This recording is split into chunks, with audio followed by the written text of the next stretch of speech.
posted 06202016094440 PM MDT updated 06202016094542 PM MDT. A team of scientists led by Fabio Falci, pioneering researcher with Italy's Light Pollution Science and Technology Institute, published the New World Atlas of Artificial Night Sky Brightness in the June 10 issue of Science Advances.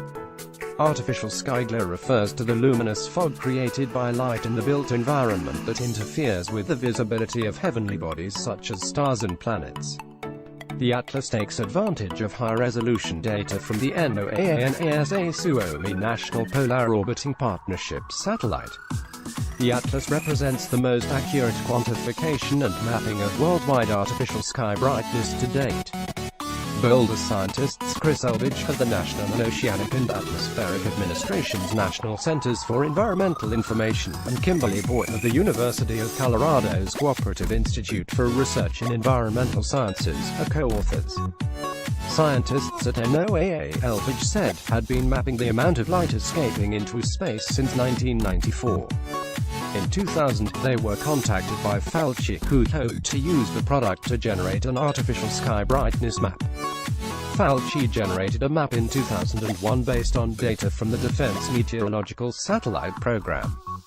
Suomi weather satellite, introduced in 2012 with a vastly improved sensor, enabled more sophisticated data generation, the development of algorithms, and, eventually, the creation of an entirely new atlas.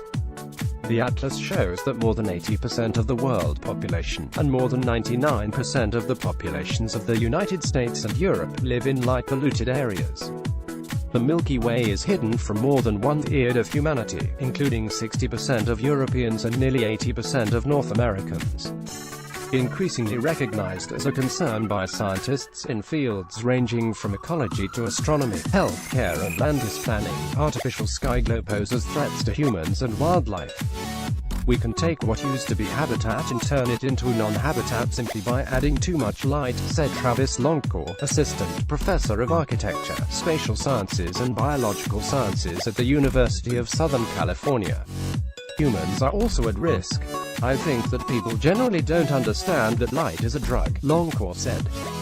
Just like drugs, light can change the timing and abundance of chemicals in your body, hormones, neurotransmitters, all those sorts of things.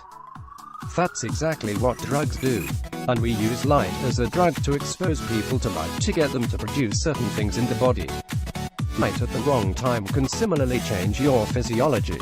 Epidemiological studies, Longcore said, demonstrate a relationship between circadian rhythm disruption and levels of breast and prostate cancers, both hormonal cancers. The World Health Organization, he said, has called shift work a probable carcinogen, because it disrupts circadian rhythms, suppresses melatonin and leads to cancer. Half of the species on the planet are nocturnal, Longcore said. Artificial nightlight affects them in two distinct ways. By increasing brightness, artificial illumination alters predator-prey relationships and other natural behaviors. Some species need darkness. Lack of darkness can interfere with foraging, reproductive timing, birdsong and hormonal fluctuations, etc., Longcore said. Glare, on the other hand, attracts insects to lamps, for example, or birds to tall buildings, he said.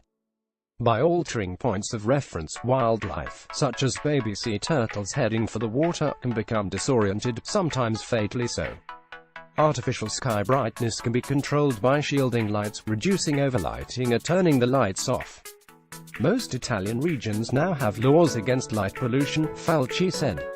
Since 2000, despite increasing overall luminosity, these regions have stopped the increase in sky brightness. Slovenia has seen similar results.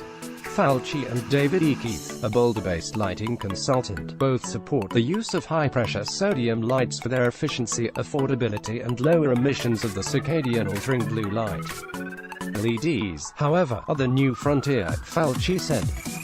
Boulder's zoning code, according to Chris Farrow, development review manager, is an extensive, sophisticated set of outdoor lighting regulations expressly designed to reduce light pollution, encourage dark sky and save energy. The code, Farrow said, covers maximum lumens, positioning, shielding and efficiency. the use of metal halide lights, and, in contrast to Keith and Fauci, high-pressure sodium lights is discouraged for being too inefficient. There are less than a dozen scientists working in this field worldwide, Elvich said.